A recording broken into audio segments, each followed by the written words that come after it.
Muy buenas tardes y bienvenidos a la Casa de las Empresas Españolas. Como siempre decimos, de las grandes, de las medianas, de las pequeñas, de los autónomos, de todos los sectores y de todos los territorios de nuestro país, ¿no? Lo primero, me gustaría saludar al presidente de la Cámara de Comercio Americana de España, además un muy buen y gran amigo y viejo amigo, aunque seamos muy jóvenes, Jaime Malé. También saludar muy especialmente, yo que tenemos un presidente de mesa de lujo luego, que es el presidente del Real Instituto Elcano.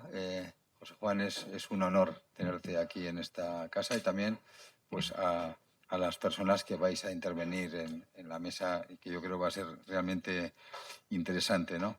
Yo creo que el propio titular, ¿no?, de la jornada pues llama a bastantes reflexiones, ¿no?, que es el noviembre electoral en Estados Unidos, ¿no?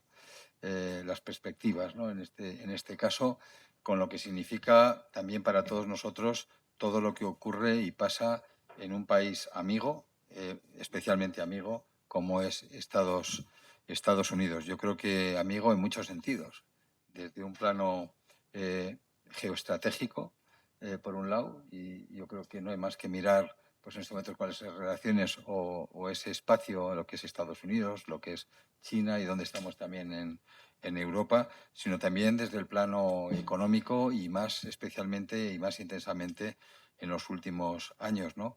Cuando estamos viendo que 10.000 empresas españolas exportan de forma regular a Estados Unidos, que hay más de 1.000 empresas estadounidenses aquí en España con empleo directo a más de 220.000 personas, son los datos que tengo, que nosotros tenemos un valor de inversión de más de 80.000 millones de euros. También, después de Reino Unido, yo creo que es el segundo país donde más inversión se está generando española, y además con algo yo creo muy especial, y es lo que a mí me llega a mi despacho, ¿no?, y que yo siempre digo que es un faro, sobre todo con el potencial de lo que va a venir, porque Estados Unidos genera algo muy importante, que es estabilidad, y esa estabilidad que no solo es política, sino que es la que solemos pedir siempre y la reclamamos en nuestro país, que es la estabilidad jurídica, la estabilidad regulatoria y la calidad de la norma. Y tengo que reconocer y tengo que decir que las empresas que están invirtiendo, en este caso en Estados Unidos, o que quieren estar en Estados Unidos, realmente se sienten con esa estabilidad. Yo creo que no de todos los países se puede decir, pero de este gran amigo, la gran potencia americana, desde luego lo es, ¿no? Y en este caso lo mismo diría de todas las relaciones de esas empresas americanas en España, que para esta casa y en esta casa son empresas españolas. Es decir, todas las empresas que están en este país, que invierten en este país y que trabajan por este país, desde luego en la COE son empresas españolas y que además pertenecen a la COE. ¿Qué decir? Nuestra relación muy estrecha, como sabéis, con la US Chamber of Commerce, que es nuestro complemento allí en Estados Unidos, o con la USCI, ¿no? Y por supuesto aquí en España con Jaime, con la Cámara de Comercio Americana, con la que yo creo que es un lujo compartir mesa. Hemos compartido en Barcelona hace pocos meses y realmente, bueno, pues todo lo que sea en el caso del trabajo y toda la colaboración que podemos hablar o hacer con la AmCham, pues el presidente sabe muy bien que nos tiene al lado siempre para sumar, ¿no? Por tanto, nosotros y desde aquí desearos una buena tarde, muy buenas reflexiones, y desde luego, si es cierto, bueno, vamos a ver después del 8, ¿no?, de noviembre, pues ver cuál es el panorama, el escenario, que realmente sí nos interesa de una forma muy especial, ¿no? Entonces, Jaime, te agradezco muchísimo que hayas pensado también en el COE para poder colaborar con vosotros en este acto, y sabéis que, insisto de nuevo, que esta es vuestra casa. Cuando quieran, Jaime.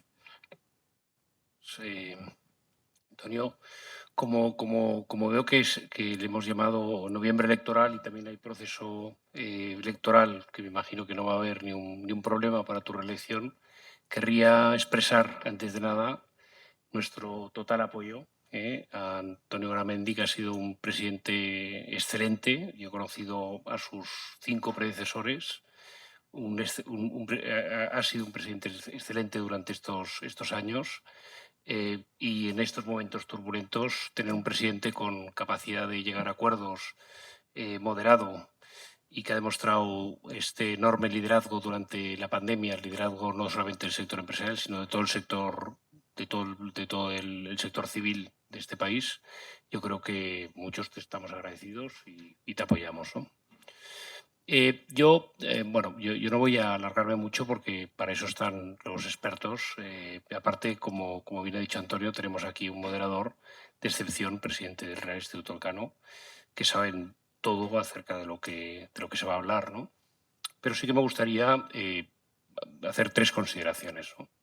La primera es que Estados Unidos, desde todos los puntos de vista, es muy importante para España, pero lo es también desde el punto de vista de la inversión, ¿no?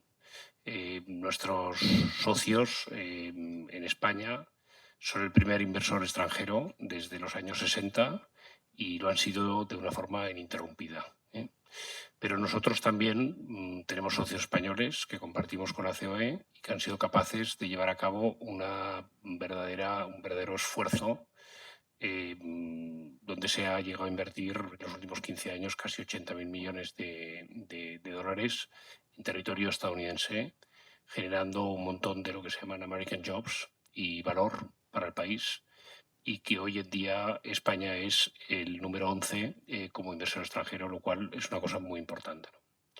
Y luego otras dos consideraciones que igual pueden adelantarse un poco al debate, ¿no? ¿Por qué son importantes estas elecciones? Yo creo que hay dos cuestiones fundamentales, ¿no? La primera es si el cambio de liderazgo en el Congreso y en el Senado, o solamente en el Congreso, va a determinar un cambio en la agenda presidencial en un momento donde yo pienso que el mundo necesita más liderazgo estadounidense que nunca, ¿no? Tenemos por un lado los temas de geopolítica, pero también tenemos por otro lado los temas de geoeconomía, ¿no? Y para ambos se necesita un liderazgo muy fuerte de Estados Unidos y de su líder, que es el presidente del país, ¿no? Veremos a ver qué pasa a partir del 8 de noviembre, ¿no? Y la segunda cuestión es si estas elecciones de midterm van a ser el preludio de una pacificación civil o por el contrario, como mucha gente apunta, va a polarizar más a la población, ¿no? Estamos viendo un país muy polarizado. Yo cuando hablo con empresarios, grandes empresarios y financieros, ¿no? Ahora vengo de Riad, de Arabia Saudita, he estado con los presidentes de los principales bancos de inversión, hablan de conflicto civil, no hablan de guerra civil, pero sí que hablan de conflicto civil, y cuando intentas entender lo que es, te vienen a decir que bueno, es como el día 6 de enero, pero durante más tiempo y todo el país, ¿no? O te explican, pues los que son más internacionales, pues un conflicto como el que hubo en Francia con los chalecos amarillos, con la diferencia que en Estados Unidos la mitad de la población, la mitad de las casas tienen armas, ¿no? Entonces, todo esto, vamos a ver qué pasa con estas elecciones, a ver si sirven para calmar esa confrontación civil o, por el contrario, suponen que se convierta pues, realmente en un problema que trascienda a la economía y a la política internacionales, ¿no? Bueno, solamente quería decir esto. Muchas gracias a todos por estar aquí, muchas gracias a nuestros ponentes y al presidente de la mesa. Gracias.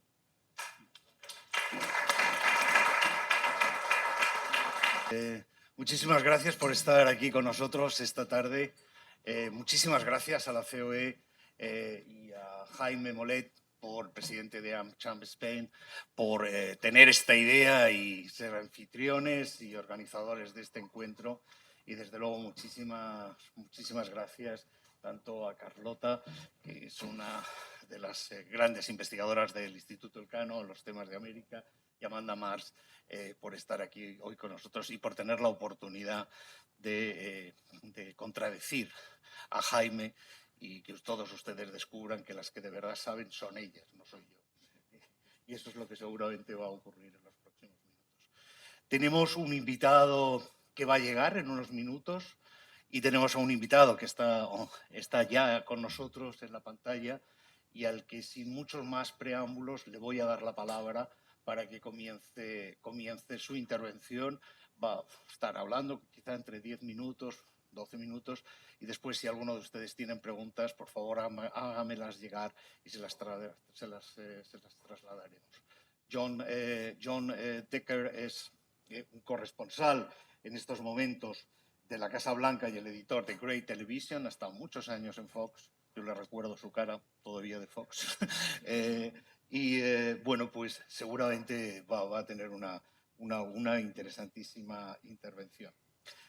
John, thank you for joining us. It's a pleasure to have you here, although it's on the screen, but the floor is yours. Maybe you have something around 10 minutes, and afterwards maybe we can pick up some questions from the floor and raise to you. But the floor is yours. Thank you very much for being here in this meeting.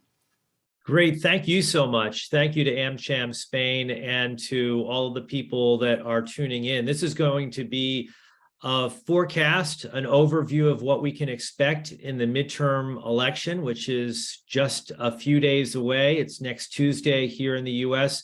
So let me get started without any further ado. If we can go on to the next slide, that would be great. And we can begin right there. First, we'll begin with the Senate. Right now, the Senate is split 50-50. There are exactly 50 Republicans and 50 senators who caucus with the Democrats. That includes 2 independents. There are 34 seats up for grabs in the midterms, and Republicans have more seats to defend. 20 of those seats are held by Republicans, 14 are held by Democrats. So that's the overview about what we can expect in terms of the races in the Senate for next Tuesday. Let's go on to the next slide. The next slide shows you where things, I believe, stand right now and what we can expect next Tuesday. And I'm going to fill in some of these states, so you'll have to bear with me as I talk our way through it. The blue states are the states in which I believe Democrats will win their races. The red states are the states in which I believe Republicans will win their races.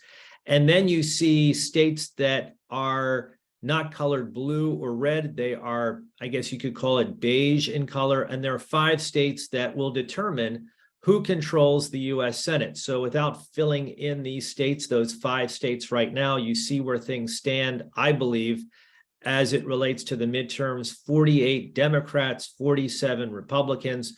But let's talk about these 5 states and see if we can figure out where the control of the Senate will be after November the 8th. First, we'll start with Georgia. Georgia has a race in which the incumbent Democrat Raphael Warnock is running against a Republican former NFL football player. His name is Herschel Walker. It's a very close race.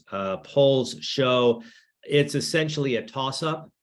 There are some polls which show Walker ahead, some polls which show Raphael Warnock ahead. And those polls indicate that it's within the margin of error. One thing is a certainty, though, I believe, is that after November the 8th, we will not have a declared winner in the state of Georgia. And the reason being is because there is a third-party candidate who will take some votes away from both Warnock and Herschel Walker.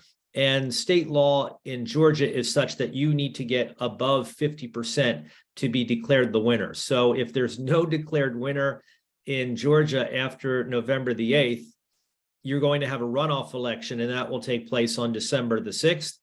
And we'll have to wait and see in terms of what that outcome will be. So let's leave that one to the side. Pennsylvania, another really close race. It's an open Senate seat, meaning there's a Republican who's retiring. His name is Pat Toomey. It's an opportunity for Democrats to pick up a seat. The lieutenant governor of Pennsylvania, his name is John Fetterman. He is going up against a person who is well known as a television doctor. His name is Mehmet Oz. Very close race as well in this particular instance. Joe Biden has traveled to Pennsylvania nearly 20 times, trying to help out John Fetterman in this particular race, trying to bring him across the finish line. I think that even though it's going to be very close and Mehmet Oz is closing the gap and in one poll is even ahead, I believe that Democrats will win this particular seat. That will be a pickup for them. And that would be good news. One of those rare instances of good news that we're likely to see for Democrats on election day on November the 8th. That too will not be a race in which we'll have a declared winner for several days. The reason being is because state law is such that mail-in ballots must be counted the day after the election. So it will be a few days before we actually know who the winner in Pennsylvania is. Next door, Ohio, another close race within the margin of error. There's obviously a constant here, and that's that these races are very close. There you have another opportunity for Democrats to pick up a seat. You have a sitting congressman named Tim Ryan. He's a Democrat. He's going up against J.D. Vance. He's a best-selling author, and he is an investment banker. And in this particular race, J.D. Vance has been leading throughout the past few months, but not by much, 1-2 points at most. I think J.D. Vance will emerge as the victor in this particular race, and this will be a hold by Republicans. Wisconsin, another close race. You have a sitting Republican Senator Ron Johnson. I believe that Ron Johnson will win re-election. That will be a hold for Republicans. He's going up against the lieutenant governor of Wisconsin. And even though polls show a very close race, it's tightening. I believe that the environment is such that Ron Johnson will win another 6 years in the U.S. Senate. And lastly, we get to Nevada. Nevada is a state in which a sitting incumbent Democratic Senator, Catherine Cortez Masto, is running for another 6-year term. She's going up against the previous state attorney general in Nevada. Very close race, but it's the state attorney general, Adam Laxalt, who has had the momentum in this race. I believe this will be a pickup by Republicans in this particular race. So what we have overall is a pickup by Democrats, a pickup by Republicans, which means that we still don't know who's going to win control of the U.S. Senate, because like I said at the very top, Georgia will likely be decided in a runoff election in December, and then it's all about getting out the vote. It will all come down to Georgia, just like it did 2 years ago when there were 2 special elections in Georgia, and that they determine control of the U.S. Senate. If I had to put my money in terms of who's going to control the Senate, I've actually changed my outlook on this in just the past week. I think ultimately Republicans will control the U.S. Senate after the midterm elections by just 1 seat, a bare majority. Let's move on to the next slide, please. The next slide is a slide which takes a look at the House of Representatives. If we could go on to the next slide. This is at stake. Every 2 years, there is a midterm election. All 435 seats in the House are up for re-election. You have a lot of retirements on the Democratic side. That means it's a big opportunity for Republicans. This is the way things stand right now, the way you see this map. 222 is the number of Democrats, 213 the number of Republicans, a very small majority that Democrats have right now. History tells us that the party that is not in power picks up seats during the midterm elections. I believe that will happen again because of the environment, the high inflation, high gas prices, high prices at the grocery store. All of that will lead to a good environment for Republicans running for the House of Representatives. If we could go on to the next slide. And before we go on to talk about this slide, I believe that Republicans will pick up 20 seats in the House of Representatives, which would give them the majority in the House. And that's on top of the majority that they would have in the U.S. Senate, even by 1 vote, and that will be divided government. Democrats would control the White House, Republicans would control both the House and the Senate. This is a reminder about the presidential election of 2020. You can see here, Joe Biden won by 7 million votes over Donald Trump, 306 to 232. That was the margin of victory as far as the Electoral College is concerned. Let's go to the next slide and you'll see what I mean here. 306 to 232. The difference maker in the 2020 election was that Joe Biden managed to flip 3 states, Pennsylvania, Michigan, and Wisconsin. Those 3 states were won by Trump in 2016. In 2020, they were won by Joe Biden. And he also managed to flip 2 other states that many people did not foresee, Georgia and also Arizona. So that is a reminder in terms of what we had just 2 years ago during the presidential election. Let's go on to the next slide. 2024, I'm going to leave it at that. I'll stop my presentation right there because maybe you have some questions, not just about the midterms coming up in 6 days from now, but also 2024 in terms of whether or not Joe Biden's going to run for re-election and whether or not Donald Trump will seek another term as president of the United States. So I throw it back to the moderator, and I'd be more than happy to take any questions that you may have. Thank you.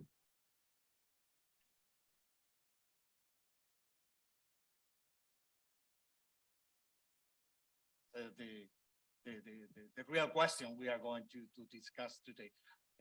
¿Alguna pregunta en la sala?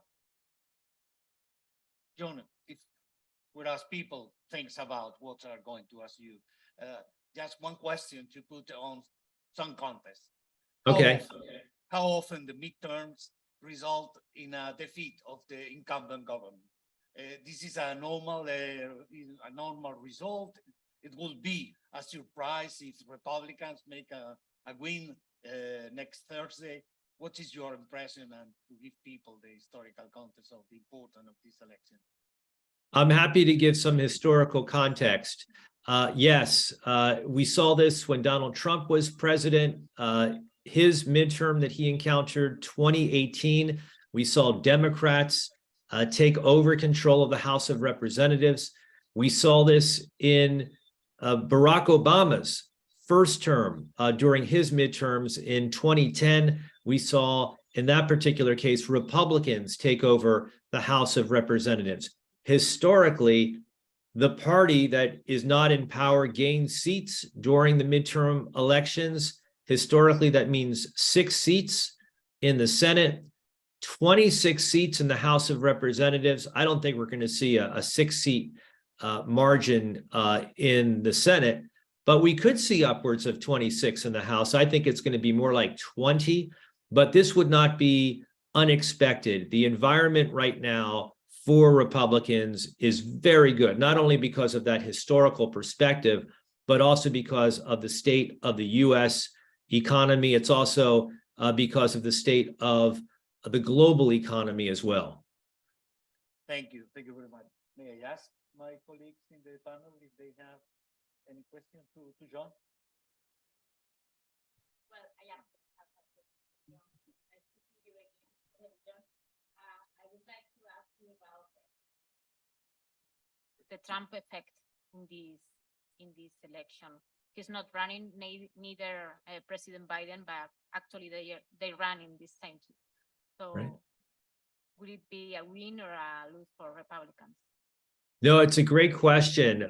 You're right. They are not on the ballot. Joe Biden's not on the ballot. Donald Trump is not on the ballot, but it's a little bit of a proxy war going on. And Joe Biden, the current president, is not very popular. He has an approval rating around 40%. And as a result, there are many Democrats that do not want to campaign alongside Joe Biden because he is so unpopular. For Donald Trump, he has been doing campaign rallies for various Republican candidates, but he hasn't done them in some of the states that I've spoken about, like Georgia, for instance. And the reason being is because I think that Republicans, in this particular case in Georgia, do not want the election to be about Donald Trump. They want the election to be about Joe Biden. And as long as the attention is on Joe Biden, Republicans feel they can win back control of the House and win back control of the Senate.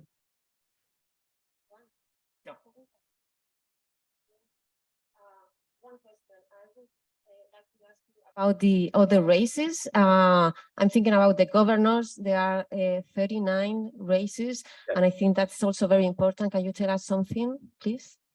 Oh, absolutely. There are some very high-profile races for governor that are taking place all across the country, and the environment right now, with a few exceptions, the environment is very good for Republicans. So I do expect Ron DeSantis, who's the governor of Florida, to be reelected and reelected very easily.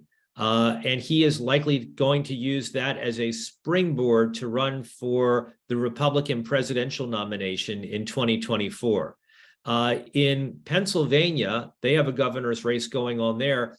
The individual who's running for an open seat for governor, his name is Josh Shapiro. He's a Democrat. He is likely to win that election. I'd put money on that. I think that that's one of those rare exceptions where Democrats do believe that they do well. And then you have some opportunities for Democrats to pick up governor seats. One is in Maryland. That will happen. The other one is in Massachusetts. That too will happen. But then you also have governor's races in states like Arizona and in Nevada and in Wisconsin. And the environment right now that exists for Senate candidates also exists for the gubernatorial candidates. And those races, the three races that I mentioned, Nevada, Arizona, and Nevada, they are so close as well. But I think that Republicans will likely prevail in at least one of those races, and that's in Nevada. And that would be knocking off a Democratic incumbent. Also likely to happen in Arizona, very close race there, but that would be a hold opportunity. The current governor of Arizona is a Republican, so Republicans would simply be holding on to that seat. Question before saying you hello and thanks again for your fabulous explanation that has bring us countries and places to look the night of the midterm election. Just one specific question about Florida. Florida, you have Mark Rubio running. Yes. And what can we derive for a winner, victory of Mark Rubio or a defeat? Just looking at what you put in your last slide, 2024. It's any good information, predictor of what can go ahead, of what is waiting us ahead the election, the general election, presidential election? It's another excellent question. Marco Rubio, as I showed in that map that we saw in one of my slides, I forecast that he will easily be reelected to another 6-year term. And what we can take away from that is that Florida, which several election cycles ago, think about 2000, was what could be described as a purple state. It is now a red state. It has a Republican as governor. It has 2 Republican senators. It's a red state. So whereas just a few election cycles ago, we were seeing very close elections for the US Senate and for governor, now we're not seeing that so much anymore. Marco Rubio is a practiced politician. He's a veteran. I think he will easily be reelected to another 6-year term. And then he too, as you know, from the year 2020 has presidential ambitions. He may launch another bid for the Republican nomination in 2024 after having won another 6-year term as a US Senator.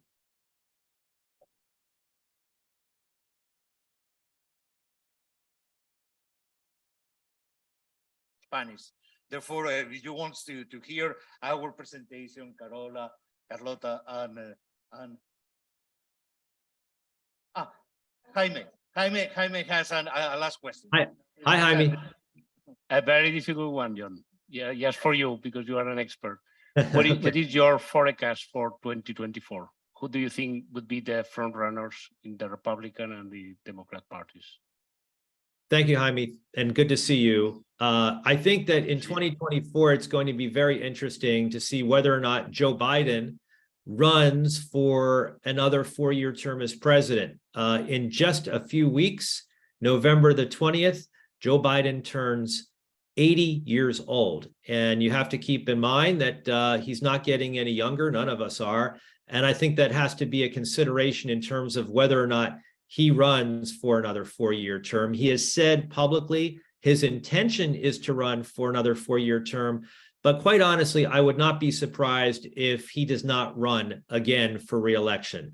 And if that happens, there will be many Democrats, probably upwards of a dozen Democrats, who will seek the Democratic nomination, including the Vice President Kamala Harris, including the Transportation Secretary Pete Buttigieg, Senator Amy Klobuchar from Minnesota, maybe even Bernie Sanders, who's run for president twice before. He's 82 years old. He may actually run for the Democratic nomination once again. To me, one of the favorites who I didn't mention in terms of 2024 on the Democratic side is the governor of California, Gavin Newsom. He's a great campaigner, a good fundraiser, and he represents a new generation of politicians, a new generation of Democrats. After all, Donald Trump in June of next year turns 77. So I think that both parties to a certain extent are looking to the future and thinking, well, who's the future after these two leaders of our respective parties move on? On the Republican side, as you know, Donald Trump has hinted at running for another term as president. I'll get to what I think will happen with him in just a moment. But even if he runs, there will be other Republicans that will challenge him for the Republican nomination. Among them, the former Vice President, Mike Pence, the former Secretary of State, Mike Pompeo, Nikki Haley, the former U.S. Ambassador to the United Nations, Ted Cruz, U.S. Senator from Texas, and the person I mentioned just a little bit earlier, Ron DeSantis, the governor of Florida. I believe that if Donald Trump enters the race for the Republican nomination, he will win the Republican nomination. The anti-Trump vote, so to speak, on the Republican side will split, and Trump will emerge with a plurality. And he would certainly, if he runs, be the Republican nominee in 2024. I personally don't think he's going to run. I'm in the very small minority here in Washington. Everyone believes that he is running. He's hinted at it. He's raised a ton of money to run. But I believe that he does not want to risk losing again. And that is a risk. You know, he sees the world in black and white. He sees the world as winners and losers. And I don't think he wants to be seen as a two-time loser for president. But that's my personal opinion. I could be wrong. If he doesn't run, I think that 3 individuals emerge as the favorites to be the Republican nominee in 2024. Mike Pompeo, the former Secretary of State, Mike Pence, the former Vice President, and Ron DeSantis, the governor of Florida. And of those 3, I see DeSantis emerging as the nominee for Republicans. And that is only if Donald Trump decides he's not going to run for president in 2024.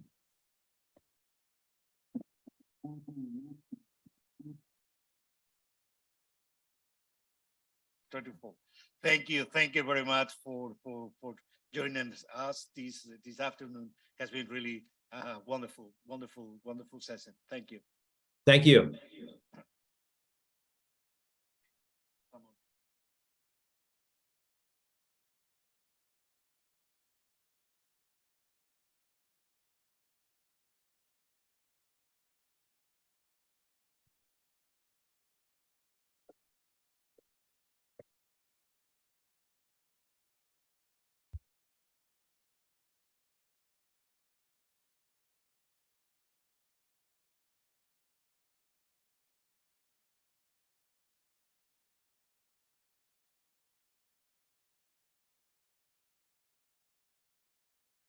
De los gobernadores.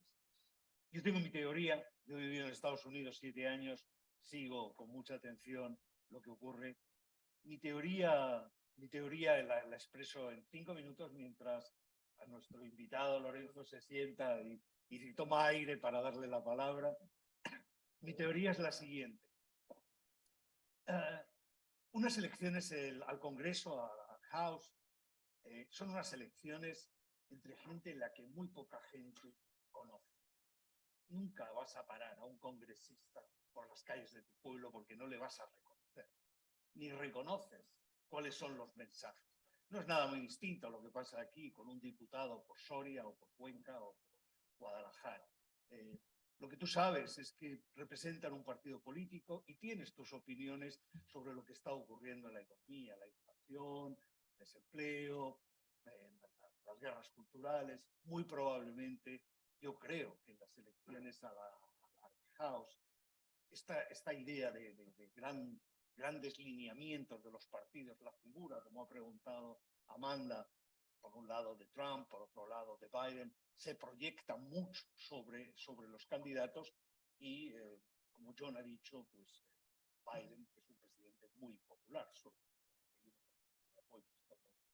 por lo cual probablemente esto va a pesar sobre los partidos. El Senado es una cosa totalmente distinta.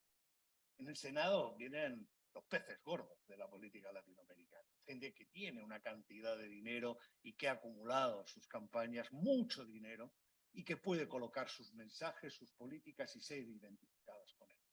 Yo creo que sí que hay una clara diferenciación, el peso de las políticas de los partidos existe, pero es mucho menor. Lo que tiene que ver es la personalidad de los contendientes. Yo creo que el análisis de John ha sido realmente magistral. Y los gobernadores es una cosa como nuestros presidentes de comunidad autónoma. O sea, uno los va a evaluar, no tanto por la ideología o por los resultados económicos nacionales, en los que tiene una gestión muy moderada, sino por cómo ha gestionado lo que más le ha preocupado a la gente en los últimos meses. Y lo que más ha preocupado a la gente en Estados Unidos y en el resto del mundo ha sido la gestión del COVID y la gestión de los lockdowns, la gestión de lo que ha ocurrido ahí. Y yo creo que en gobernadores lo que vamos a tener es mucho más la evaluación de los ciudadanos de esa gestión. En algunos casos hay temas muy claros, tienen competencias, aborto, inmigración, pero realmente los gobernadores creo que son gestores. Y esto es lo que tengo en la cabeza y por lo tanto es difícil sacar de un análisis conjunto, ganan los republicanos, ganan los demócratas, mucha información útil, pero es para lo que estamos aquí, para sacar información útil y para que nuestros panelistas nos cuenten. No sé cómo empezamos. Empezamos por ti, Amanda, con pronósticos. Dale, Amanda. Amanda ha vivido mucho tiempo también en Estados Unidos, viviendo desde el país.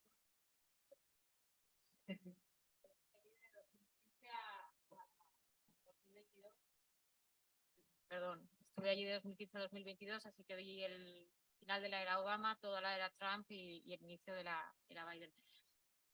En cuanto a probabilidades, pues en efecto la Cámara de Representantes es muy difícil que no la pierdan los demócratas.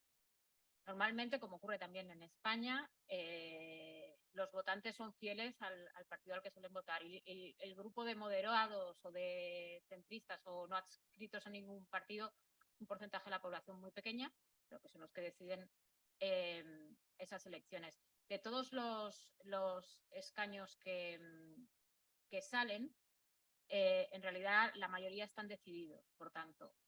Y de los que están bailando, y que por las encuestas señalan que están bailando, los demócratas tendrían que ganarlos casi todos para poder mantener el control de la Cámara. Y eso es un milagro. Es muy difícil que de todos los que hay bailando, que seguramente no son más que una treintena, los demócratas vayan a ganar el 80%, que es lo que necesitarían para mantener el control de la Cámara de Representantes. El Senado está más abierto. En el Senado, como explicaba John, se renueva una tercera parte de esos 100 escaños y sí que hay algunos estados muy interesantes de seguir. Pensilvania, lo ha citado, es uno y los demócratas pueden recuperarlo, pueden ganarlo. y Georgia. Georgia también está la cosa muy, muy empatada y un candidato muy controvertido, republicano, y seguramente también Nevada, Arizona y Wisconsin. Son unos estados que mantienen la carrera del Senado abierta. En cualquier caso, solo con que se pierda la Cámara de Representantes por parte de los demócratas, esto va a marcar ya un antes y un después muy claro en la presidencia de Biden. Las presidencias de Estados Unidos, en cuanto se pierde el control de las cámaras, quedan maniatadas. Si pierden las dos cámaras, va a ser un gobierno que solo pueda operar a base de órdenes ejecutivas, que es el equivalente a los decretos. Y eso al final tiene un recorrido muy corto y crea mucha frustración en todo el panorama ideológico entre sus propios votantes, porque tampoco consiguen ver las reformas que esperan, y en la oposición, que sienten que a base de decretos les están imponiendo políticas que no quieren. Y no me quiero alargar más porque hay muchos temas y no quiero acaparar la primera intervención. Bueno, gracias. Buenas tardes sin todo el retraso, realmente complicado. Pero gracias por la invitación, Aida y la Cámara de Comercio. Yo creo que también hay que hacer un análisis político, porque estamos ante unas elecciones, como ya ocurrió en las dos presidenciales anteriores, unas elecciones con muchas anomalías políticas, que se anunciaron ya muchos años atrás, pero que se han ido cristalizando. Anomalías políticas como que, por ejemplo, el aspirante a gobernador en Wisconsin, precisamente, que es un republicano, hace pocos días dijo que textualmente ningún republicano volverá a perder unas elecciones si soy elegido gobernador. Esta es una frase que en el Estados Unidos al que yo llegué por primera vez en 2004, 2003, es una frase que le hubiera costado la candidatura a gobernador, ¿no? Es una frase de una arrogancia y de una agresividad y de una intención política que parece querer, vamos, yo creo que lo dice explícitamente, es decir, se acabó la democracia, si gano yo, aquí lo que vamos es a ganar siempre, ¿no? Esto es una cosa extrañísima en el Estados Unidos político que yo conocí cuando llegué. Ya sabemos de dónde viene todo esto. La presidencia de Trump fue el paroxismo de esta forma de hacer política, que venía de antes. El Tea Party también, antes de él, pues rompió la baraja del debate político, de la corrección política, de una cierta finura en el debate, con este discurso, desde mi punto de vista, muy populista y muy peligroso, especialmente en Estados Unidos, de que la política está contaminada, secuestrada por élites que la controlan por encima de la voluntad popular, y por tanto hay que romper la baraja y en romper la baraja entra todo. Esto es una cosa asombrosa. Y bueno, luego continuamos, pero yo lo concentro en esta declaración del aspirante a gobernador de Wisconsin, pero en realidad entre congresistas, senadores y gobernadores, el número de candidatos que siguen diciendo que las elecciones no las ganó Biden, que las elecciones fueron manipuladas, es muy relevante. Y esto es una cosa completamente alucinante en el Estados Unidos político, que creo que hay que analizar.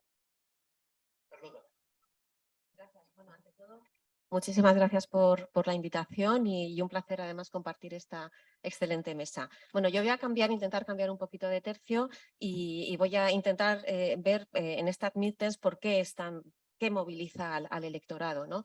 En el caso de los republicanos, como ya hemos oído a John, unas midterms son un referéndum hacia el presidente, ¿no? Joe Biden, y por lo tanto la historia, los datos históricos nos dicen que los republicanos van a ganar. y evidentemente eso va a pasar.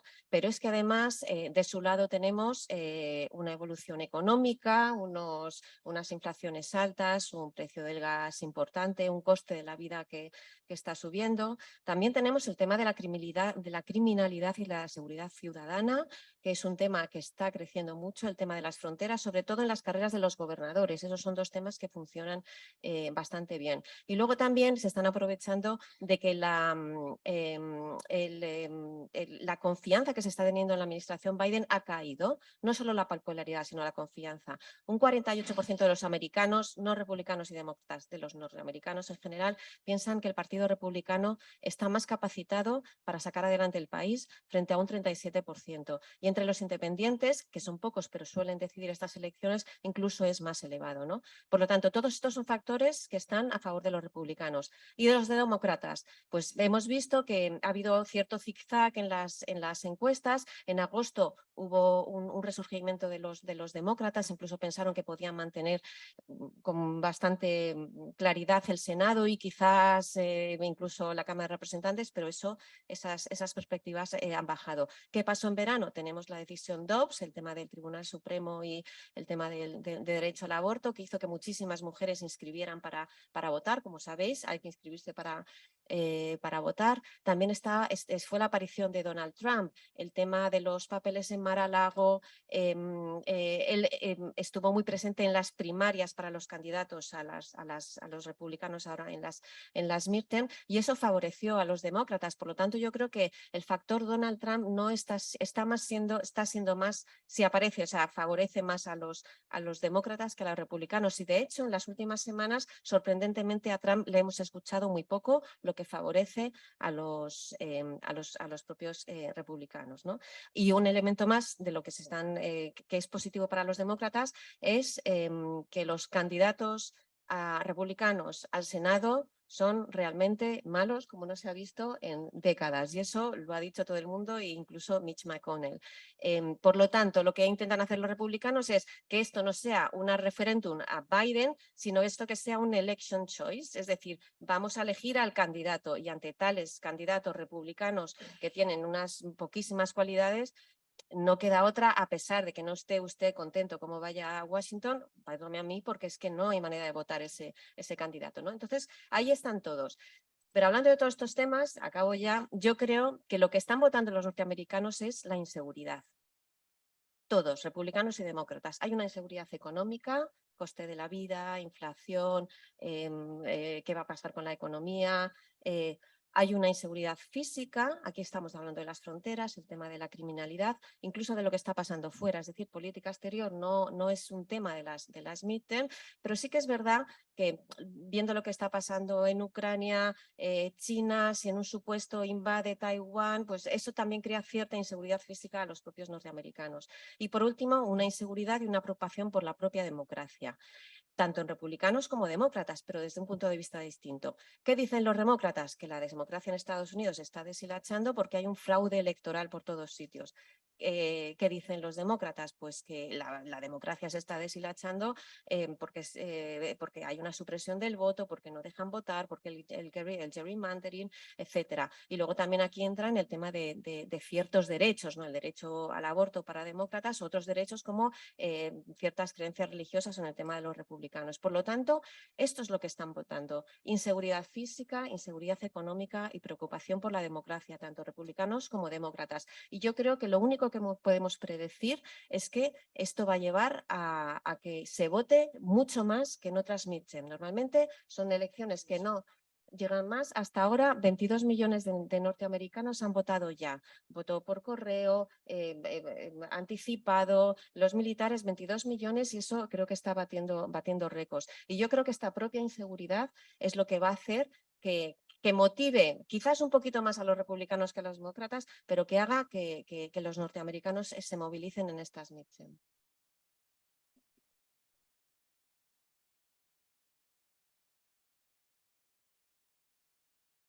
Sobre la calidad de los candidatos. Si a ustedes les gusta de verdad seguir la política americana, les recomiendo con todo el corazón el libro de Borowitz. Borowitz es como el José Mota de Estados Unidos, ¿no?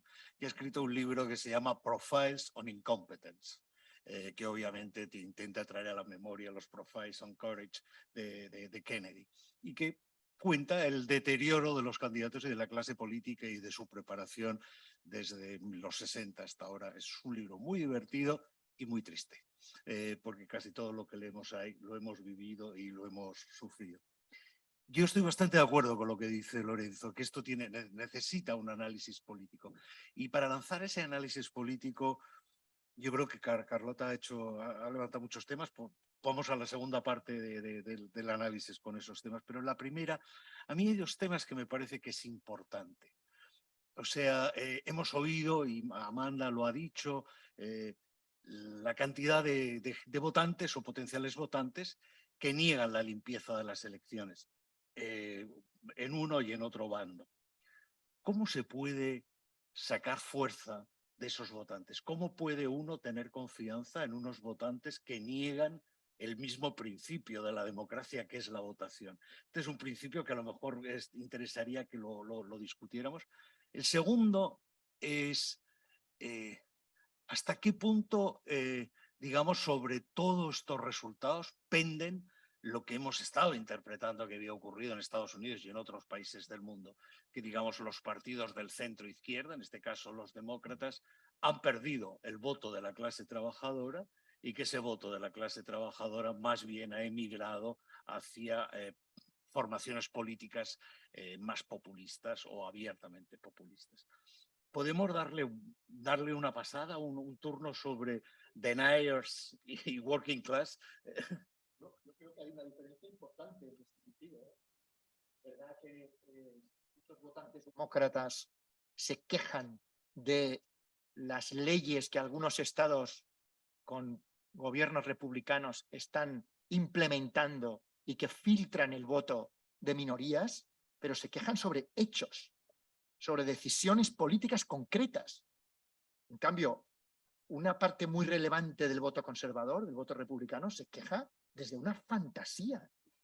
Es que esto es muy importante. Es que lo que está pasando en Estados Unidos, estoy seguro que todos ustedes están muy al corriente. Es una cosa alucinante lo que está pasando allí, porque a mí me parece que lo que pasa en la democracia estadounidense acaba llegando a Europa, que lo hemos vivido ya en estos últimos años. Pero claro, que haya un número tan relevante de votantes, insisto, sobre todo republicanos, que siga creyendo que las elecciones que eligieron a Biden fueron manipuladas sin una sola sentencia judicial al respecto, ni un solo dato serio, es una cosa que habla también de los medios de comunicación.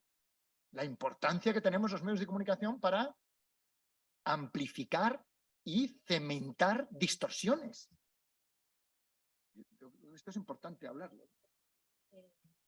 Para hablar unos cuantos datos, creo que son 126 candidatos republicanos a la Cámara de Representantes con un 95% de posibilidades de salir adelante que niegan las elecciones. Y son 300 candidatos republicanos entre senadores, fiscales, gobernadores, secretarios de Estado de los estados, no secretarios de Estado, que son unos 300 que niegan las elecciones.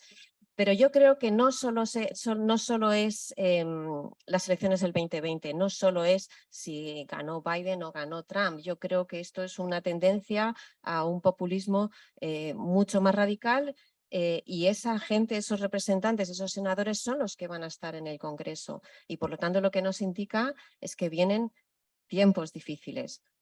Una analogía. Congreso, el Congreso de Estados Unidos en el 2011, después de la debacle de las midterm de Barack Obama, 63 escaños perdió en la Cámara de Representantes. Ahí era el auge del Tea Party, ahí estaban los John Gans, que eran Ryan, Eric Clapton y McCarthy, que es el que está ahora de líder en la Cámara de Representantes. Ellos fueron los de que en primer momento se enfrentaron a Barack Obama después de las midterm con el tema del techo de deuda. Y ahí es cuando Estados Unidos estuvo al punto de caer en el default. Eso creo que supuso para la Reserva Federal 80.000 millones en pérdidas, solo por la posibilidad de que hubiera un default. uno de los primeros temores que hay ahora, después de las midterm, es de que eso vuelva a ocurrir, teniendo en cuenta quién está presentándose como candidato a los escaños republicanos.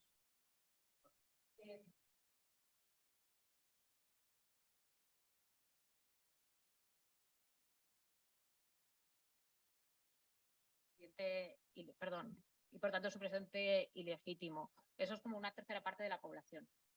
El daño a largo plazo, a corto plazo, pues evidentemente el asalto al Capitolio no fructificó y esa misma madrugada se confirmó al presidente. El daño a largo plazo no solo es el descrédito al sistema, que en realidad es un daño que venía de años, o sea, siempre ha habido una polémica entre republicanos y demócratas en torno a la fiabilidad del sistema electoral. Los republicanos siempre quieren poner muchas más salvaguardas, muchos más requisitos y los demócratas creen que cada requisito lo que busca en realidad es desmovilizar el voto de los más desfavorecidos. El daño a largo plazo es que a raíz de toda esta campaña en todos los diversos estados se han puesto en marcha una serie de reformas.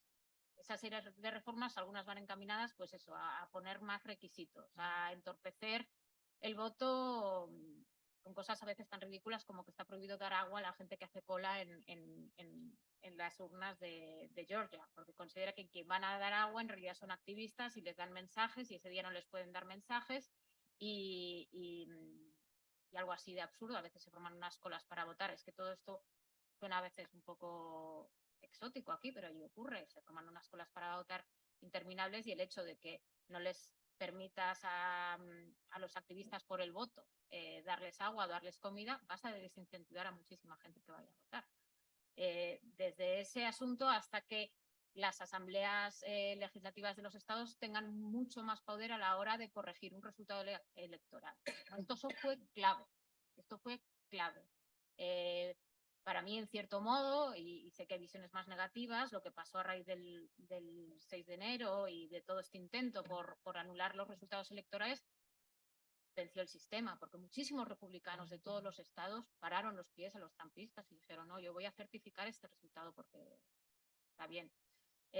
Si vamos a un sistema en que las cámaras eran funcionarios, en que las cámaras tengan mucho más poder para revertir un resultado, pues podemos ver este asalto un poco como a cámara lenta. Lo que sí queda, ocurre lo que ocurre, es un triunfo del discurso antisistema, muy grave, que habla también de la baja popularidad del presidente Biden. Creo que ya vivimos una época en la que los presidentes no volverán a tener estos niveles de popularidad que tenían antaño. Este casi 50 con el que Biden llegó, inauguró su mandato presidencial, eso es una anomalía, no va a volver a ocurrir. Hoy Obama no tendría la popularidad que tuvo en su día. Hoy Bush hijo no tendría la popularidad que tuvo en su día. Hoy la tendrían también en torno al 40%, porque sí que hay un desgarro político, institucional y de los discursos públicos que yo creo que ha acabado calando en la población. Yo no estoy 100% de acuerdo con la teoría, que es verdad que como tiene sentido, pues como los fenómenos son muy, muy complejos de analizar, cuando encontramos una teoría que tiene sentido es muy tentador abrazarla y yo eso lo comprendo. Pero yo creo que es un poco simplista decir que el voto obrero se ha ido con los republicanos. Luego cuando miras con cariño los datos, o sea, con atención, fue con un fragmento de la población obrera muy concreta, el varón blanco de cierta edad. En general, el voto más desfavorecido sigue inclinándose más al demócrata.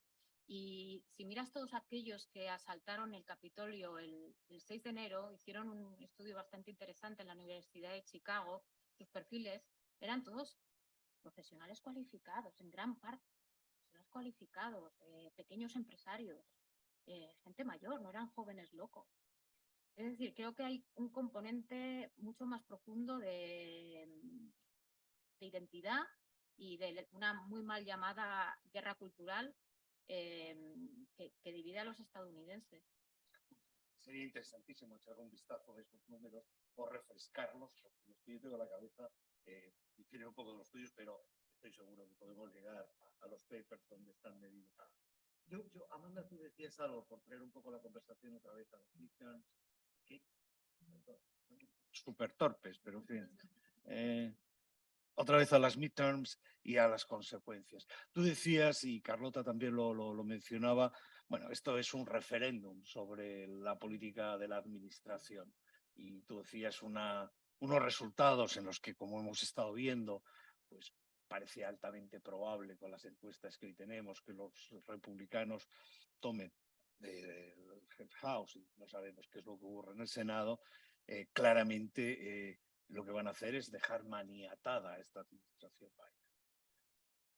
Quizás sería bueno un poco por la audiencia ver si eso ocurriese, qué impacto esperaríais sobre, primero, la política exterior latinoamericana, aunque esto no es un tema de midterms, los resultados de las midterms pueden condicionar el posicionamiento de Estados Unidos frente a China y, por lo tanto, tener impacto sobre la economía global, sobre Europa, sobre OTAN. Creo que sería bueno si tenéis alguna reflexión sobre qué impacto tendría esa administración más agotada, ¿no? Y después algo que también es, digamos, algo que nos pilla muy cerca, ¿no?, a los españoles, que es el tema de qué tendría esto que ver con temas de América Latina, o sea, inmigración, seguridad, como hablaba Carlota. ¿Qué posicionamiento tienes frente a lo que está ocurriendo en América Latina? Y sobre todo en otro tema que sería la política energética. La política de lucha contra el cambio climático se puede ver afectada, o sea, el RA de Biden y su política de infraestructuras, si pierde, no la va a poder desarrollar y vamos a ver a Estados Unidos quedándose descolgado de las políticas de transición energética o adalid.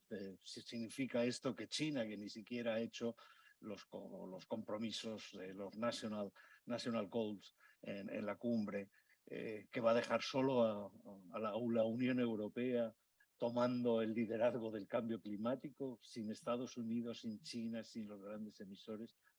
Un poco lo que elegís, porque hay muchos temas, o sea, lo que queráis. Carlota.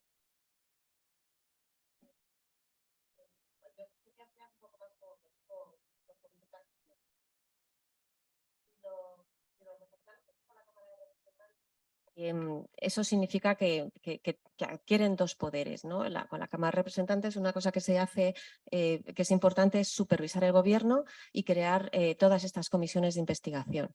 En la agenda de los republicanos ya está Afganistán, la salida de Afganistán, también está investigaciones sobre Hunter Biden, se habla del impeachment al propio Biden, luego el tema de si quieren hacer un impeachment al secretario de Homeland Security, Alejandro Mayorkas. Es decir, eso los republicanos ya lo están haciendo y por lo tanto se puede esperar perfectamente que se hagan todas estas comisiones de investigación y que eso vaya a estar en la agenda, ¿no? La otra capacidad que tiene la Cámara de Representantes es que es la que da el dinero, ¿no? Y aquí podemos pensar en lo del default, o sea, en el techo de deuda, que eso estará ahí, pero aquí tenemos que pensar también en la guerra de Ucrania. Y esto es algo que en Europa nosotros, la gente empieza a preocuparse, ¿no? McCarthy, que es el líder de la Cámara de Representantes, ha dicho que bueno, a ver, que por qué hay que seguir mandando estos fondos tan grandes a Ucrania. Aquí no pone en duda la decisión geopolítica, porque hay unanimidad entre republicanos y demócratas que hay que ayudar a Ucrania, pero simplemente lo ve como no hay que mandar tanta ayuda si la estamos necesitando aquí, ¿no? Es cierto que luego ha salido Mitch McConnell y luego también ha salido Mike Pompeo y han dicho que Estados Unidos va a apoyar a Ucrania hasta el final, pero hay dudas, es decir, esto en la Cámara de Representantes, a ver qué representantes están ahí, pueden votar por una reducción o importante o no importante por el tema de la ayuda y eso tiene unas implicaciones directamente con nosotros, con los aliados. Pero aparte de Afganistán, que seguramente también habrá la comisión, aparte de lo que pueda pasar con el tema de Ucrania, Yo creo que una Cámara, un Congreso republicano y un presidente demócrata a lo mejor no sería tampoco tan malo para la política exterior de Estados Unidos. A ver, volvamos atrás, en el 94 también con Clinton, ¿no? Cuando ganó Clinton, empezó a implementar toda su agenda doméstica y, por ejemplo, bajó los presupuestos de defensa. En ese momento tenían problemas con Japón por el tema del proteccionismo. Vinieron las Mitchell, la Cámara de Representantes quedó en manos republicanas. Los republicanos frenaron su agenda doméstica y él se volcó en la agenda internacional. Las cosas con Japón se calmaron, empezó ahí una alianza muy fuerte con Japón también de cara al Indo-Pacífico y los presupuestos de defensa subieron. En este caso, bueno, también podría ser. Es cierto que hay algunos perfiles de algunos republicanos que nos asustan, pero también es verdad que aquellos republicanos que son los que están de mayor rango en la Cámara de Representantes, que seguramente van a ser los que van a presidir los comités, el Comité de Servicios Armados, es decir, de las Fuerzas Armadas, el Subcomité de Comercio o el Comité de Asuntos Exteriores, son republicanos internacionalistas como de la época de Reagan. Y vamos a ver, porque son los de mayor rango, entonces ahí vamos a ver que la Cámara de Representantes va a apoyar las alianzas, va a desbloquear bloqueos que hay, por ejemplo, para construir submarinos nucleares con los aliados. Va a haber apuesta por abrir nuevos mercados en Asia. Va a haber apuestas por incrementar esos presupuestos de defensa y que esas capacidades vayan al Indo-Pacífico. Por lo tanto, quizás en política exterior que haya una Cámara de Representantes, una Cámara y un Senado republicanos, pues a lo mejor no es malo para política exterior. Pues yo tampoco veo que vaya a ocurrir un gran shock. Seguramente cuando cambien las tornas en las cámaras veremos algunos cambios, pero por ejemplo China, que es un factor muy importante de la política exterior, ahora está eclipsado por Ucrania, pero realmente la gran preocupación de Estados Unidos es China, por encima de Rusia, con diferencia. La política de Biden respecto a China no ha cambiado con relación al presidente Trump. Trump ha cambiado el tono, ha cambiado el lenguaje, pero no ha cambiado la política. Y respecto a América Latina, que desde luego es muy importante abordarlo, es cierto que en los últimos meses había empezado a haber algunas señales de distensión por parte de la administración de Biden, pero yo creo, sorpresa para muchos expertos latinoamericanos y agentes, digamos, de interés latinoamericanos, es que la política de Biden respecto a Cuba y respecto a Venezuela se mantuvo férrea y muy en la línea de la administración Trump hasta hace nada, que ha empezado a hacer algunas señales con algunos diálogos y con todo el tema de la presión energética y bueno, ha habido un acercamiento a Venezuela y tal. Esto ha sido hace 2 telediarios, o sea, hasta ahora yo creo que Florida ya es republicana. Yo creo que Florida ya es republicana, es más republicana que Ohio. O sea, yo creo que ya está hecho y yo creo que en las de 2020 se vio una fuerza republicana muy, muy, muy grande. Florida yo creo que ya, no sé, ahora el mes que viene cambio, rectifico todo, pero yo creo que ya no es bisagra, yo creo que ha cambiado, que Florida es republicana. Y hablando de Florida y de política exterior, yo creo que hay que hablar del tema de inmigración, que es política doméstica, pero tiene también un impacto exterior importante. No lo hemos mencionado mucho y es vital. Si algo está en la agenda de los demócratas, y esto sí que es un factor que ha impulsado, a los republicanos, esto sí que es un factor que ha impulsado mucho a los republicanos, es la inmigración. Es realmente una carta ganadora para los republicanos agitar el reto migratorio y la presión migratoria en la frontera sur de Estados Unidos. centrar una elección en violencia, en inmigración y en inflación le da a los republicanos la victoria. Por eso la lucha de los demócratas es poner la atención primero en la figura de Trump y segundo en asuntos como el aborto, que realmente, si, como dicen el dicho de si es la economía estúpido, ¿no? Como decía Harville, Biden no está sacando provecho del pleno empleo, porque yo creo que se da por descontado, se ha vuelto a la situación prepandemia y no está sacando ningún provecho electoral. Sin embargo, de la inflación sí que le está saliendo muy cara.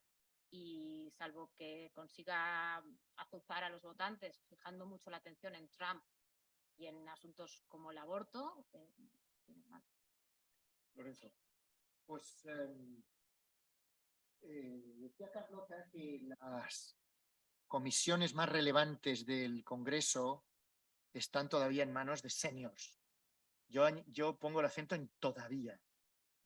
Pero esos seniors no estarán mucho tiempo más allí y empezará a llegar la panda de chiflados, a los que me atrevo a llamar así, porque los llamó el mismo John Boehner, que fue, quiero decir, presidente de la, presidente de la Cámara Baja, que desarrolló y desplegó una oposición frontal a la agenda de Obama, que nos parecía en su momento demasiado radical, y sin embargo luego acabó hablando así de sus propios congresistas en el Partido Republicano, panda de chiflados.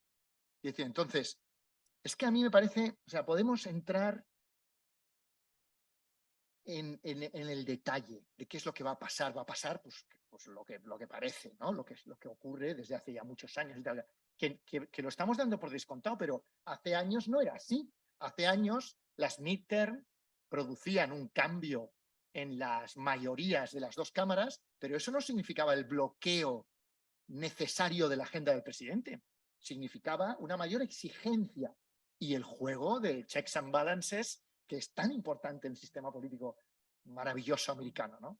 De un tiempo a esta parte, las midterms se han traducido en un bloqueo de la agenda del presidente. Yo creo que esto abunda en la idea que yo creo que es importante reflexionar, y es que la democracia más antigua del planeta se está descomponiendo, se está desmontando desde dentro, para regocijo de autocracias que la están observando en la distancia y diciendo, ya te dije yo que esto de la democracia es un lío, es mucho mejor que nos lo montemos aquí entre cuatro. Entonces, a mí esto me parece tan gordo lo que está pasando ante nuestros ojos, sin que podamos hacer gran cosa de lo que después nos contagiamos, ¿no? Insisto. Entonces, bueno, a mí, ya que estamos en la COE, pues me gustaría que alguno de ustedes nos hiciera un reflejo de qué consecuencias económicas puede tener el deterioro de la primera democracia del mundo, porque es lo que yo creo que está ocurriendo. ¿Esto inquieta económicamente o el hecho de que Estados Unidos se deslice hacia el populismo, como lleva ya 10 años deslizándose, no es demasiado preocupante? Es una cosa que a mí yo dormiría más tranquilo si alguien aquí me dice, pues mira, tampoco nos parece tan preocupante, ¿no? Tema que no va a ocurrir. No, pero creo que es un tema importante que no hemos planteado. Yo creo que hemos visto en las últimas semanas, con el caso de Reino Unido y el programa económico alocado, ideológico, voluntarista. Bueno, pero lo que hemos visto es que por primera vez han regresado los vigilantes de los mercados. Por primera vez, los mercados le han dado un golpe a un gobierno de derechas. O sea, pongámoslo de esta manera, le han hecho caer y le han hecho retirar un programa económico. Entonces, yo creo que esto es una reflexión que quizá nos deberíamos hacer, que no solo le puede ocurrir al Reino Unido o a otro país, sino que probablemente los mercados están reevaluando cuál es el riesgo real de no jugar en un marco predecible y en un marco de checks and balances en las que la incompetencia o la ideología tengan un peso importante. Yo creo que No sé qué es lo que puede ocurrir, pero desde luego no creo que ningún empresario te vaya a decir que aumentando el riesgo y la volatilidad le va mejor. O sea, creo que eso no va a ocurrir. Pero hay un tema concreto que probablemente sí que le deberíamos de prestar atención, que es el tema climático. Y como Carlota ha dicho, las comisiones, y es una de las funciones del Congreso, es la que hace la asignación de recursos. Si no hay recursos para desarrollar las leyes que se han creado a lo largo de estos 2 primeros años para luchar contra el cambio climático y mejorar las infraestructuras, la inversión en cambio climático en Estados Unidos va a caer. Y probablemente el gran motor de crecimiento de la economía mundial, independientemente de lo que uno pueda pensar, si se lo cree o no se lo cree, eso ya es irrelevante, está en las inversiones de cambio climático. Si Estados Unidos no hace las inversiones, ¿quién las va a hacer? ¿Dónde va a estar los liderazgos climáticos? ¿Qué es lo que le ocurre a la lucha climática y cómo eso erosiona también la capacidad de las democracias para hacer y tratar de resolver algo que es un bien público?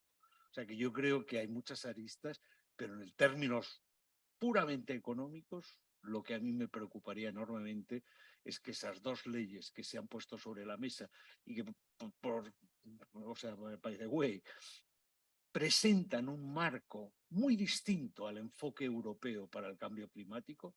El cambio climático europeo está basado en los CAP a los precios, en los impuestos del carbón, en una serie digamos, de conceptos de escasez inducida, de sacrificio, que son muy europeos y muy calvinistas, mientras que el modelo americano de Al-Arayi es justo lo contrario, es de subvenciones para que la gente cambie y que fuerce la inversión en el cambio climático.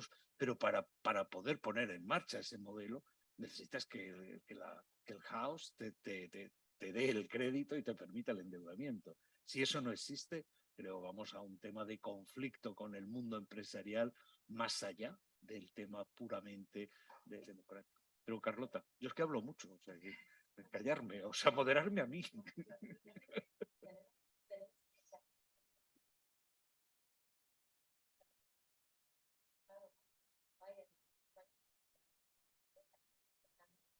Que se ha mencionado ya, el Inflation Reduction Act, el CHIPS Act, que ese también es muy importante. Además es que eso ha sido una iniciativa bipartidista. El primer proyecto es de un republicano y que luego lo apoyó Chuck Schumer, ya ha salido adelante, y eso dice son 50.000 millones de dólares para producción en semiconductores, para atraer inversión a Estados Unidos. Yo creo que son paquetes legislativos muy importantes que desgraciadamente no son tangibles para el 8 de noviembre, porque el puente que están construyendo hasta el 2024 no va a estar. Y eso ha sido también uno de los grandes peros en las campañas de los demócratas, y algo de lo que suelen carecer es que no saben vender bien lo que han logrado, ¿no? Yo creo que esos paquetes legislativos son muy importantes. Aparte de las comisiones, si los republicanos se hacen con el Senado, ¿cuál es la capacidad del Senado? El de aprobar a los cargos. A día de hoy todavía hay bastantes cargos de segundo, tercero y quinto nivel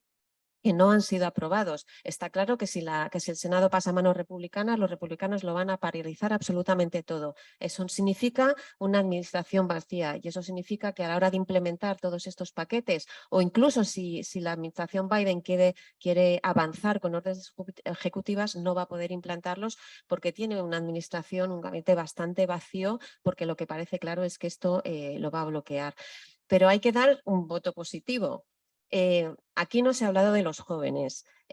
Cuando digo que el 48% de los norteamericanos dicen que piensan que hoy en día es el partido republicano el que tiene la capacidad para gestionar el país, la única diferencia donde hay un cambio es precisamente en la franja de los más jóvenes. Entre los más jóvenes, de manera muy mayoritaria, prefieren al Partido Demócrata. Es una generación que es más abierta, que es más diversa, que cree en el problema del cambio climático, y ese es el futuro. Por lo tanto, hay que ser un poco positivos.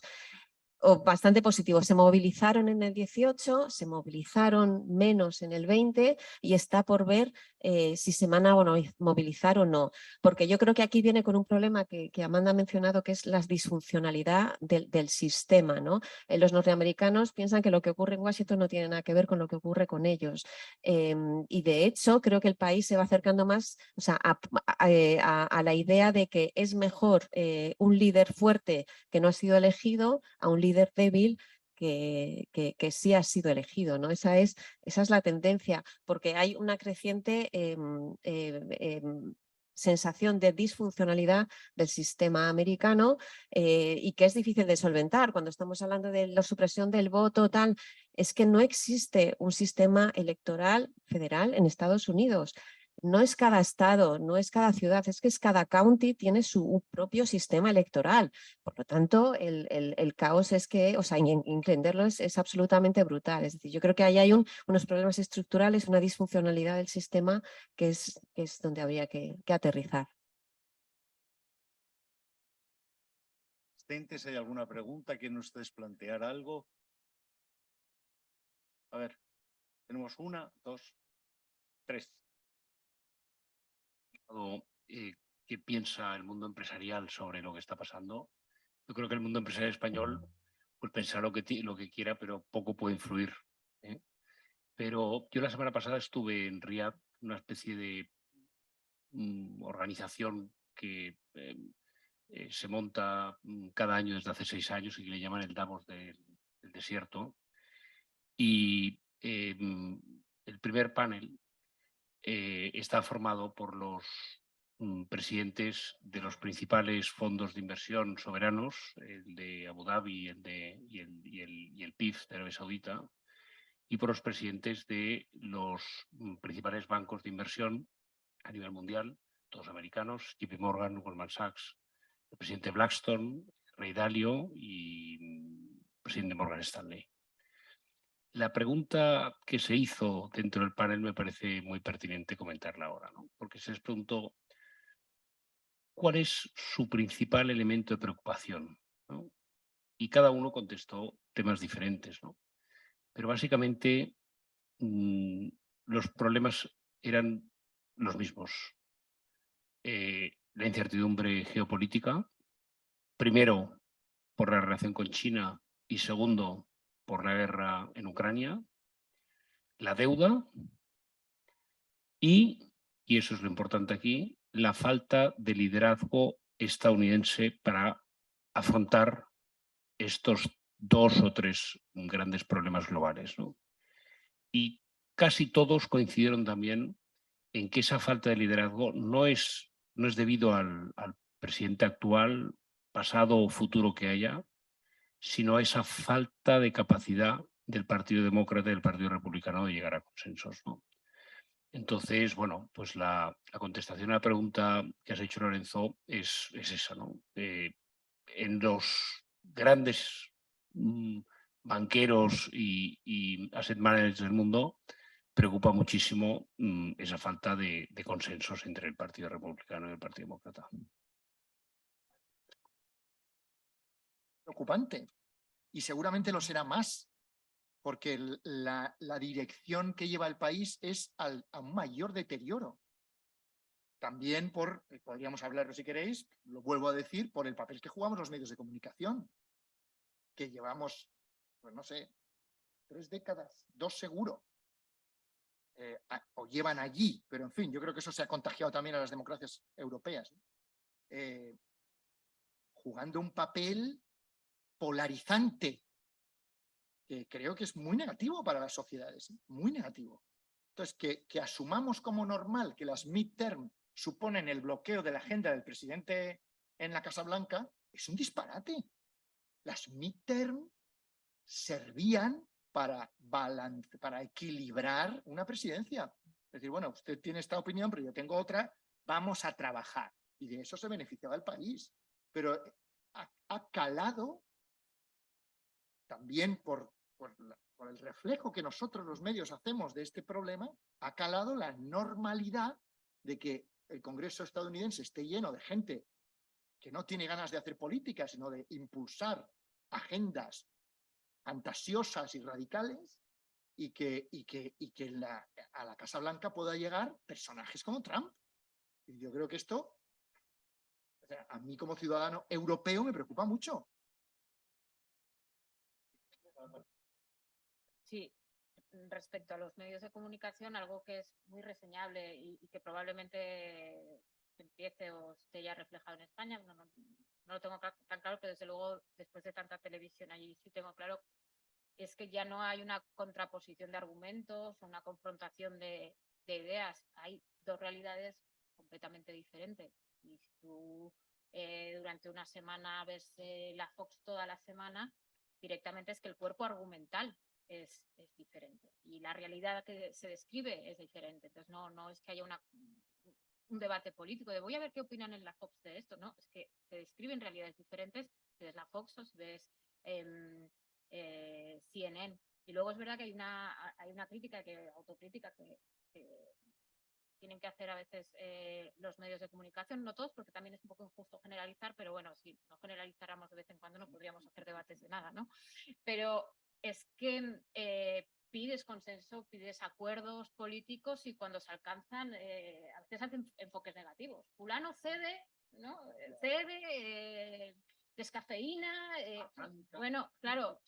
Entonces, esto pasa en Estados Unidos. Hay un llamamiento a la concordia, hay un llamamiento al acuerdo, pero cuando lo hay, no sé si se valora tanto en concordancia. Seguramente no, porque ha sido una lluvia fina de mucho tiempo. Claro. Es decir, los medios de comunicación en Estados Unidos, yo creo que no todos por igual. No todos por igual. Me parece los medios de comunicación en Estados Unidos, los grandes medios han practicado la distorsión. Yo creo que eso es falso. Falso, desde mi punto de vista. Pero esa forma de divulgar información ha ido calando silenciosamente y los estadounidenses y los observadores que pasábamos por allí hemos ido asumiendo como normal que se hablara en esos términos. Se ha ido incorporando un lenguaje descalificador, populista, adjetivante, y nos ha parecido impreciso, efectivamente, y nos ha parecido normal y hemos crecido, hemos acabado asumiéndolo como normal. No es normal. Sí. Muy brevemente, con respecto al liderazgo de Estados Unidos, yo creo que vamos a tener liderazgo de Estados Unidos para rato. Lo que ha habido en Estados Unidos es un cambio en política exterior, es algo que impulsó Obama, que intentó Trump y que al final sí que lo ha hecho Biden y el mejor ejemplo es la salida de las tropas de Afganistán. Estados Unidos no se va a meter en guerras, dejó atrás la guerra global contra el terrorismo, está centrado en el Indo-Pacífico, el tema tecnológico, el tema económico, eso es lo que prima, la competición geopolítica entre grandes potencias, ese es el entorno en el que vamos a estar y Estados Unidos va a seguir liderando. Es un liderazgo diferente y quizás lo que sí que se puede esperar después del 2024 es que no vamos a tener una administración norteamericana tan pro-europea como ha sido con la administración Biden. Y eso es lo que hemos visto. Y con respecto al liderazgo en los últimos acontecimientos, yo creo que gracias a Estados Unidos ha habido una respuesta unida entre europeos, norteamericanos y otros países frente a la invasión rusa de Ucrania. Y ha sido gracias al liderazgo americano. Los americanos son los que están sosteniendo esto, son los que están mandando armas, son los que están mandando dinero, son los que están apoyando al país. Así que yo creo que sí que el liderazgo americano es un liderazgo diferente y a partir del 24 será un liderazgo menos proeuropeo.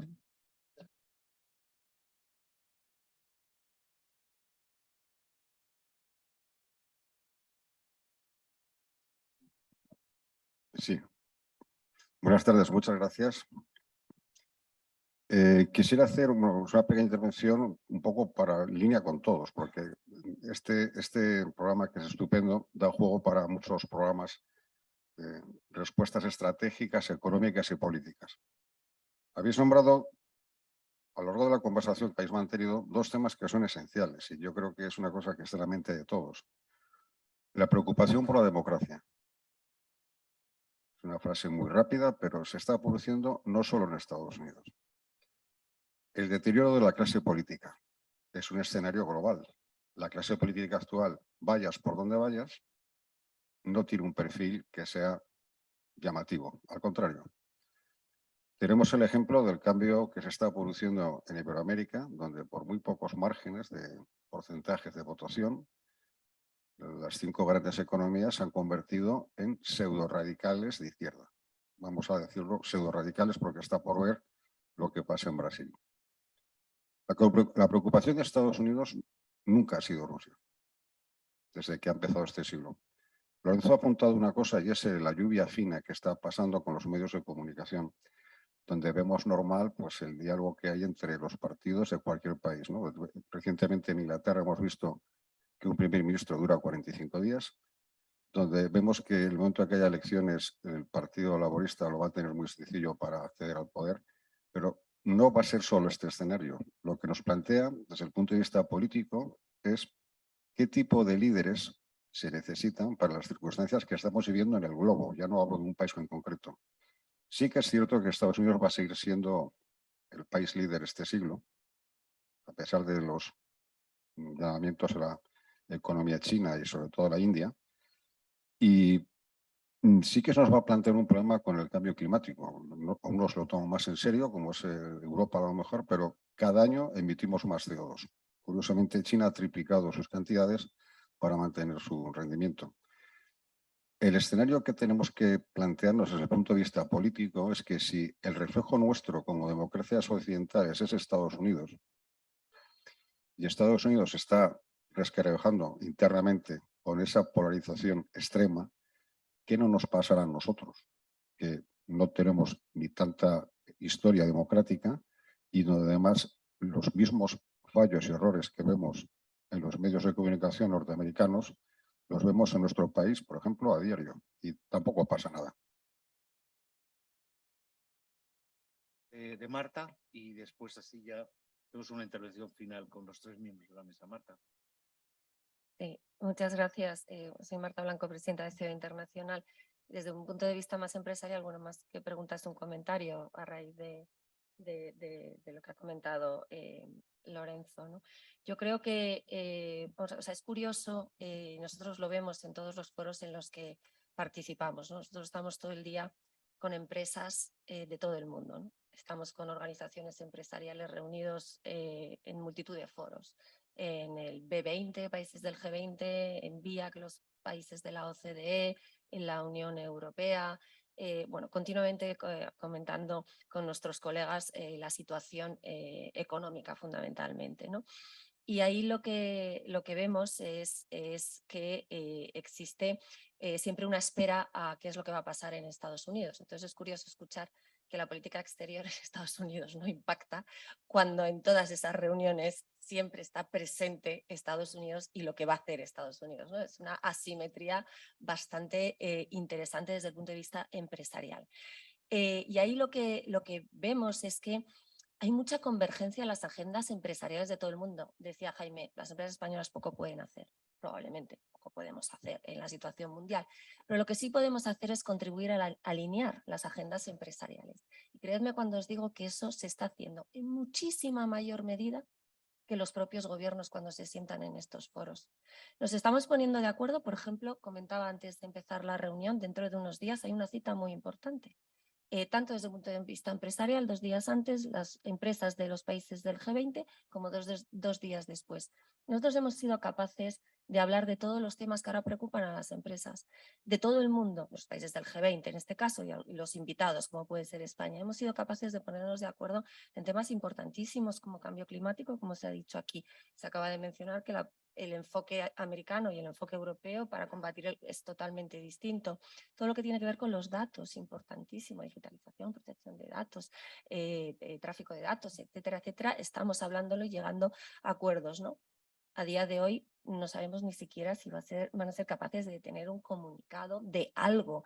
Entonces, esto más que nada es un llamamiento a la escucha a las empresas de todos los países, ¿no? Porque tenemos muy identificados cuáles son los problemas que nos afectan y curiosamente todos decimos que no queremos medidas unilaterales de los gobiernos. Te puede beneficiar en un momento determinado la ley CHIP, por ejemplo, ¿no? Te puede beneficiar, pero no lo queremos, no queremos medidas unilaterales, queremos multilateralismo, queremos mercados abiertos, porque es la manera de ir progresando. Queremos seguir comerciando, no queremos limitarnos a aquellos países con los que a los que podemos confiar, hoy confías, mañana no confías, las relaciones empresariales son un poquito más complejas, al final que vamos a comerciar entre los 10 países que nos llevamos bien hoy y dejar, o sea, todas esas cosas yo creo que las ponemos en la mesa y de verdad que avanzamos.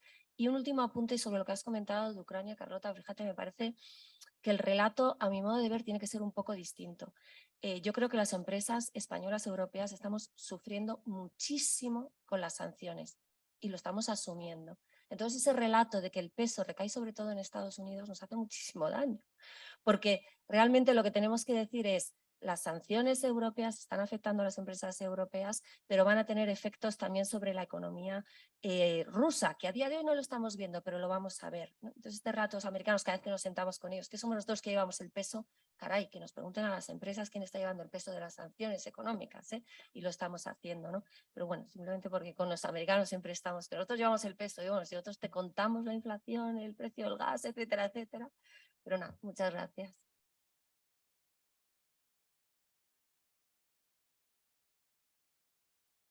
Vale. Bueno, totalmente de acuerdo con lo de Ucrania. Te digo, hablaba más a nivel político, a nivel de OTAN, ¿no? Que Biden ahí pudo movilizar G7 con G20, con Unión Europea. Esa unidad, yo creo que políticamente fue la administración Biden la que la pudo impulsar. Ya antes, en noviembre, diciembre, revelando todos los datos de inteligencia, diciendo lo que iban a hacer los rusos. Yo creo que ahí veníamos del caos de Afganistán, que eso tensó la relación transatlántica, el acuerdo AUKUS con Australia y Reino Unido, que enfadó a los europeos, y ahí en Ucrania yo creo que políticamente los norteamericanos volvieron a decir, nosotros con los europeos queremos responder. Evidentemente las consecuencias las tenemos nosotros, y si vas a Estados Unidos y hablas con los norteamericanos, la sensación de seguridad energética, por ejemplo, que tienen es totalmente distinta a la que tenemos nosotros.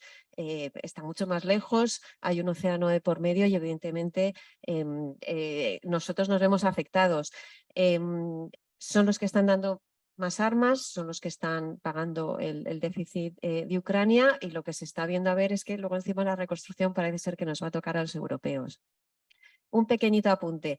Yo tengo la sensación de que normalmente, estoy hablando de Estados Unidos y Europa, es que depende de quién esté, de qué color sea la administración que está en Washington, hay consonancia o disonancia, ¿no? Eso lo hemos visto con Bush, lo hemos visto con Obama, que nosotros ya le dimos el Nobel nada más llegar, lo hemos visto con Donald Trump, no queríamos ni verlo, llegó Biden, le hemos abierto los brazos, ya estamos pensando en el 24, a ver si hay un Trump 2.0 y ya estamos poniendo distancia. Y yo creo que ese es un error por parte de Europa, ¿no? Europa tendría que seguir avanzando en autonomía estratégica, como lo queramos llamar, en independencia, en tener estrategias con respecto a China, con respecto a otros países, independientemente de quién esté en la Casa Blanca, ya sea demócrata o sea republicano, o tengamos consonancia o tengamos disonancia. Y yo creo que es que eso no se ha hecho nunca. Siempre estamos a la espera, ¿no? A ver qué pasa en las elecciones, a ver qué pasa este resultado. Deberíamos adelantarnos y tener una estrategia con respecto a este país, enorme país que es Estados Unidos, y luego darnos cuenta que America First es America First para Trump, pero para Obama, para Bush y para Biden, y lo seguirá siendo siempre. Obama, como seguramente recordarán, fue quizá no el primero, pero acentuó el giro de Estados Unidos exactamente, hacia Asia y alejándose de Europa, ¿no? Que causó mucho desasosiego en Bruselas, ¿no? Bueno, nada, yo pues agradeceros, en fin, que me hayáis invitado para hablar de algo tan apasionante como la política americana en los midterm. Vamos a estar todos siguiéndolo muy de cerca, yo creo que hay mucho en juego.